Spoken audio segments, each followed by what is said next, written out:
August 23, 1912. A family outing at Swayze Lake in Louisiana turns into every parent's worst nightmare when 4-year-old Bobby Dunbar vanishes without a trace. 8 months later, authorities find a boy matching Bobby's description hundreds of miles away in Mississippi. The joyful reunion makes headlines across the nation. The missing child has been found and returned to his loving family. But this isn't a story about a happy ending. This is a story about one of the most shocking cases of mistaken identity in American history. A case that would remain buried for nearly a century until DNA evidence revealed a truth so disturbing it would shatter 2 families and expose the devastating flaws in early 20th century justice. Before we dive into this case, make sure to like this video and subscribe. This is a story that will stay with you long after it ends, challenging everything you think you know about family, identity, and the lengths people will go to find closure. What really happened to Bobby Dunbar at Swayze Lake? Who was the boy who lived his entire life under someone else's name? And how did a simple DNA test in 2004 unravel a deception that had lasted 92 years? The Dunbar family seemed to have everything going for them in 1912. Percy Dunbar was a successful businessman in Opelousas, Louisiana, and his wife Leslie was known throughout their community as a devoted mother.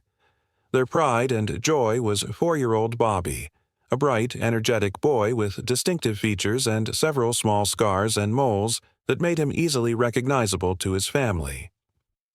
On that fateful August day, the Dunbars decided to escape the Louisiana heat with a family excursion to Swayze Lake, about 20 miles from their home. The lake was a popular destination for families seeking relief from the sweltering summer temperatures. Percy and Leslie packed a picnic lunch and loaded their children into their automobile for what should have been a pleasant day of swimming and relaxation. The family arrived at the lake in the early afternoon, joining other families who had the same idea. The children splashed in the shallow water while parents watched from the shoreline. Bobby, like most 4-year-olds, was full of energy, running between the water and the picnic area, playing with his siblings and other children. Then, in what witnesses later described as a matter of minutes, Bobby simply wasn't there anymore. Leslie Dunbar was the first to notice her son's absence. She had been watching him play near the water's edge, but when she looked up from preparing their lunch, Bobby was nowhere to be seen. Initially, she wasn't alarmed. Small children often wandered off to explore or play hide-and-seek. She called his name, expecting to hear his familiar giggle from behind a tree or bush. When Bobby didn't respond, concern crept into her voice. Percy joined the search, calling out more urgently. Other families at the lake heard the commotion and offered to help. Within an hour, dozens of people were combing the shoreline, searching behind every tree, under every dock, and along every path leading away from the water. The search expanded as daylight began to fade. Local fishermen brought their boats to drag the lake bottom. Men with lanterns walked the perimeter, calling Bobby's name into the growing darkness. Someone contacted the local sheriff, who arrived with additional deputies as the amateur search efforts proved fruitless. By nightfall, the devastating reality set in. Bobby Dunbar had vanished completely. There were no witnesses to an abduction, no signs of struggle, no torn clothing or dropped belongings to indicate what had happened. The boy had simply disappeared as if he had never existed. The Dunbars were forced to return home without their son, beginning what would become 8 months of agonizing uncertainty. Percy immediately contacted every law enforcement agency in Louisiana, providing detailed descriptions of Bobby's appearance, including his distinctive scars and moles. Leslie clung to hope that someone had taken Bobby and would return him safely, unable to accept the possibility that her vibrant little boy might have drowned in the dark waters of Swayze Lake. The case consumed the family, transforming their comfortable life into a waking nightmare of unanswered questions and desperate searches that would define the next year of their lives. The disappearance of Bobby Dunbar sparked one of Louisiana's most intensive missing child investigations of the early 1900s. Sheriff's deputies immediately secured the scene at Swayze Lake, interviewing every family who had been present that day. Their testimonies painted a picture of a normal summer afternoon until Bobby's sudden disappearance sent everyone into panic mode. Local authorities implemented search strategies that were both thorough and desperate. Teams of volunteers dragged the lake with nets and hooks, believing the most likely scenario was accidental drowning. When those efforts failed, they took more drastic measures. Dynamite was thrown into the deeper sections of the lake, hoping the explosions would force any submerged body to the surface. A grim technique sometimes used in water recovery operations. The investigation took an even more disturbing turn when authorities began capturing and killing alligators found in and around the lake. Each reptile was cut open and examined for human remains, based on local knowledge that alligators occasionally attacked swimmers in Louisiana waters. This gruesome search method yielded nothing but added to the family's trauma as they imagined their son's possible fate. State police expanded the search beyond the immediate area, following reports of suspicious activity. Several witnesses claimed to have seen footprints leading away from the lake on the day Bobby disappeared. Others reported spotting a strange man in the vicinity who seemed out of place among the local families. These leads were investigated, but never definitively connected to Bobby's disappearance. The media attention was intense for a small Louisiana town. Newspapers across the state picked up the story, publishing Bobby's photograph and detailed descriptions. The Dunbar family offered a reward for information leading to their son's return, generating hundreds of tips and reported sightings from across the South. Percy Dunbar proved relentless in his search efforts. He traveled to neighboring states following potential leads, spending his family's savings on private investigators and rewards. Leslie remained home, maintaining hope while caring for their other children who struggled to understand why their brother had vanished. The case highlighted the limitations of early 20th century law enforcement. There were no standardized procedures for missing children cases, no centralized databases to track leads across state lines, and no scientific methods for preserving or analyzing evidence. Investigators relied primarily on witness testimony, physical searches, and intuition. As weeks turned into months, the initial urgency began to fade. Local newspapers moved on to other stories, volunteers returned to their normal lives, and even law enforcement resources were redirected to more recent cases. The Dunbar family found themselves increasingly alone in their search, clinging to hope as the chances of finding Bobby alive grew dimmer with each passing day. By winter, many in the community had privately accepted that Bobby Dunbar was dead, likely drowned in Swayze Lake or taken by an alligator, a tragic accident that would forever remain a mystery. April 1913 brought the phone call that Percy and Leslie Dunbar had been praying for during 8 agonizing months of uncertainty. A sheriff in Mississippi contacted them with news that seemed too good to be true. A boy matching Bobby's description had been found over 200 miles away, and authorities believed they had located their missing son. The discovery came through a routine law enforcement operation that had nothing to do with the Bobby Dunbar case. Local sheriff's deputies in Mississippi had received complaints about a traveling handyman named William Cantwell Walters who had been moving through small towns with a young boy. Neighbors found the situation suspicious. Walters wasn't from the area, had no permanent address, and couldn't provide satisfactory explanations about his relationship to the child. When authorities approached Walters, he offered what seemed like a reasonable explanation. The boy was Charles Bruce Anderson, he claimed, the illegitimate son of his brother and a woman named Julia Anderson who had worked for his family. According to Walters, Julia had left the boy in his care while she traveled north looking for work, and their temporary arrangement had stretched into months when she failed to return or send word about her whereabouts. Several local residents supported Walters' story, confirming they had seen him caring for the boy and that he had consistently referred to the child as Bruce. The boy himself, when questioned, seemed comfortable with Walters and showed no signs of distress or fear that might indicate kidnapping or abuse. However, when investigators compared the boy's appearance to the detailed description circulated in the Bobby Dunbar case, the similarities were striking. The child appeared to be the right age, had similar facial features, and matched the general physical description that had been distributed to law enforcement agencies across the South. Acting on this potential connection, Mississippi authorities arrested Walters on suspicion of kidnapping and took the boy into protective custody. They immediately contacted Percy Dunbar, who made the desperate journey to Mississippi, hardly daring to hope that his nightmare was finally ending. The initial identification process was more complex than newspaper accounts suggested. When Percy first saw the boy, he wasn't immediately certain this was Bobby. The child had been living rough for months, was thinner than Percy remembered, and had grown during the time since his disappearance. More troubling, the boy didn't show obvious recognition when he saw Percy, displaying none of the excitement or emotion expected from a child reunited with his father.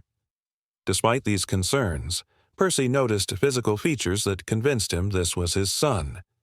The boy had scars and marks that seemed consistent with Bobby's distinctive features, though months of outdoor living had changed his appearance significantly. The child's age, height, and general build all matched what Bobby would look like after 8 months of growth. The critical moment came when Leslie Dunbar arrived the following day. Newspaper accounts varied dramatically about this reunion. Some reported that the boy immediately called out "Mother" and ran into her arms, while others described a much more hesitant encounter where both mother and child seemed uncertain about each other. The truth was probably somewhere between these extremes, but the consequences of this identification would echo through two families for nearly a century. The reunion between the Dunbars and the boy they believed to be Bobby created a media sensation, but behind the headlines, the situation was far more complicated than the public realized. Leslie Dunbar's initial uncertainty about the child's identity troubled investigators, but her determination to bring her son home ultimately overcame any doubts.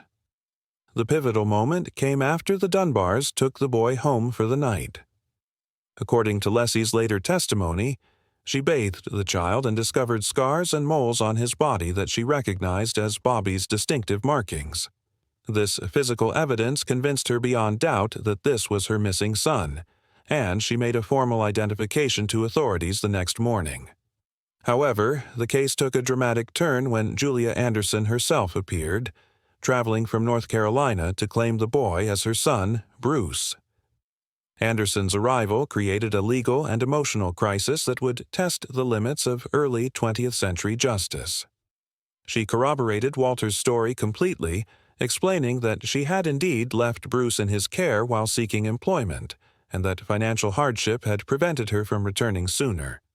The authorities arranged the identification lineup, placing the boy with several other children of similar age and appearance. Julia Anderson's performance in this crucial test was devastating to her case. When asked to identify her son, she hesitated, asked questions about whether this was the boy who had been found, and ultimately admitted uncertainty when officials refused to provide guidance. This hesitation proved catastrophic for Anderson's credibility. In an era when mothers were expected to have an unshakable bond with their children, her inability to immediately recognize the boy was interpreted as evidence that her claims were false. The local newspapers, which had been following the story closely, reported her uncertainty prominently, undermining public support for her position. Anderson returned the following day claiming absolute certainty that the boy was her son, Bruce, but the damage was done. The community had already embraced the narrative of Bobby Dunbar's miraculous return, and Anderson was viewed as either mistaken or deliberately interfering with a family's happiness. Her poverty and unmarried status further diminished her credibility in the conservative social environment of 1913. Unable to afford legal representation for an extended court battle, Anderson was forced to return to North Carolina, leaving the boy with the Dunbars. This decision would haunt both families for generations, but at the time seemed inevitable given the economic and social realities facing a single mother in the early 1900s. William Walters fared little better in the legal system. Despite maintaining his innocence and having witnesses who supported his story, he was convicted of kidnapping and sentenced to 2 years in prison. The conviction was based primarily on the Dunbar's identification of the boy as Bobby, creating a circular logic where the victim's identity proved the crime, and the crime proved the victim's identity. Walters served his sentence while continuing to assert that he had been caring for Bruce Anderson with the mother's permission and had committed no crime. His case was eventually appealed, but due to the high cost of the original trial, the court chose to release him rather than retry the case. He maintained his innocence until his death, becoming one of the earliest documented cases of what would later be recognized as wrongful conviction based on mistaken identity. The boy, now firmly established as Bobby Dunbar, adapted to life with his new family and seemed to flourish in their care. The boy, identified as Bobby Dunbar, integrated successfully into the Dunbar family, apparently accepting his new identity without question. He grew up in Opelousas, Louisiana, attended school, made friends, and showed no obvious signs of trauma or confusion about his identity. The family treated the kidnapping episode as a closed chapter, rarely discussing the events of 1912 to 1913 as the years passed. Bobby married, established his own family, and had 4 children. Throughout his adult life, family members recalled that he maintained complete confidence in his identity as Bobby Dunbar. When relatives occasionally brought up the circumstances of his childhood disappearance and return, he expressed no doubt about who he was or where he belonged. He lived a normal, productive life until his death in 1966, apparently never questioning the identity that had been given to him as a 4-year-old child. The case had lasting impact on both the Dunbar and Anderson families, though in very different ways. The Dunbars became local celebrities, their story of loss and miraculous recovery inspiring newspaper articles and public speaking engagements. Percy Dunbar was praised for his relentless search efforts, while Leslie was celebrated as a mother whose love had brought her son home. The Anderson family, by contrast, lived under a cloud of suspicion and loss. Julia Anderson never stopped believing that the boy was her son Bruce, but lacked the resources and social standing to challenge the court's decision. She returned to North Carolina, where she lived quietly, eventually having other children, but never forgetting the son she believed had been taken from her. William Walters' wrongful conviction highlighted serious flaws in the early 20th century justice system. The case demonstrated how circumstantial evidence, social prejudice, and public pressure could lead to miscarriages of justice. Walters' treatment also illustrated the vulnerability of working-class individuals when confronted by wealthy, socially prominent families like the Dunbars.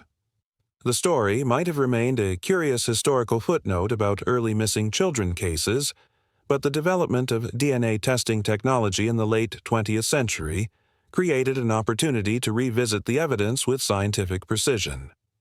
By 2004, Bobby Dunbar's granddaughter, Margaret Dunbar Cutright, had begun researching her family's history and became curious about the conflicting accounts she discovered in newspaper archives. Margaret's investigation revealed discrepancies in the official story that had never been adequately explained. The more she researched, the more questions arose about whether the right conclusion had been reached in 1913. Her discovery of Julia Anderson's descendants opened the possibility of using DNA testing to resolve the century-old mystery once and for all. The advancement of genetic science provided tools that the original investigators could never have imagined. What had once been a case decided by physical identification, witness testimony, and social prejudice could now be resolved with scientific certainty. The stage was set for a revelation that would overturn nearly a century of accepted family history. The 2004 DNA test results that proved Bobby Dunbar was actually Bruce Anderson represent one of the most stunning reversals in American criminal justice history. After 92 years, science finally vindicated Julia Anderson's claims and exposed William Walters as an innocent man who had been wrongfully imprisoned for caring for a child with the mother's permission. The revelation devastated the Dunbar family while bringing closure to the Anderson descendants. Bob Dunbar Jr.'s willingness to submit to DNA testing demonstrated remarkable courage, knowing the results could shatter his family's foundational story. When the tests proved he was not genetically related to the Dunbar family, it confirmed that his father had lived his entire life under someone else's name. This case illuminates how social class, economic power, and racial prejudice influenced early 20th century justice. The Dunbars' wealth and social standing gave their claims credibility that Julia Anderson, an unmarried working-class woman, could never match. The system failed both families, denying the Andersons their son while giving the Dunbars false hope that their real child had returned. The fate of the real Bobby Dunbar remains unknown. He likely drowned in Swayze Lake or fell victim to the alligators that authorities found and killed during their search. Some investigators have suggested more sinister possibilities, but without evidence, his disappearance remains an unsolved mystery within this larger story of mistaken identity. Perhaps most tragically, Bruce Anderson lived his entire life not knowing his true identity. He died in 1966 believing he was Bobby Dunbar, never learning about Julia Anderson or the family that had fought to claim him. The psychological impact of growing up as someone else, even unknowingly, raises profound questions about identity, memory, and belonging. This case serves as a powerful reminder that justice delayed is not always justice denied. Sometimes it takes nearly a century for truth to emerge. It also demonstrates how advancing technology can resurrect cold cases and provide answers that previous generations could never have imagined. If this case moved you, please like this video and subscribe for more investigative stories that challenge our understanding of justice and identity. Share your thoughts in the comments below. Do you think the real Bobby Dunbar's fate will ever be discovered, or will some mysteries remain forever buried in time?